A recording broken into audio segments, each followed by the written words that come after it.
Did you know a 31-year-old man made skateboarding history by spinning 2.5 times in the air? Tony Hawk had been dreaming of landing a 900-degree spin since he was 20 years old. That's 11 years of visualization and practice.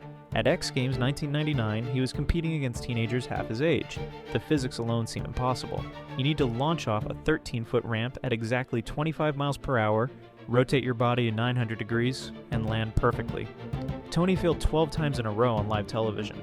The competition was officially over, but millions kept watching as he refused to quit. He practiced for hours under the lights, visualizing that same moment he dreamed about for over a decade. On attempt 13, he finally landed it. Tony broke down crying, overwhelmed by 11 years of persistence paying off. This single trick legitimized skateboarding as a real sport, led to massive video game deals, and brought skateboarding into mainstream culture forever. Sometimes the most impossible dreams just need one more try.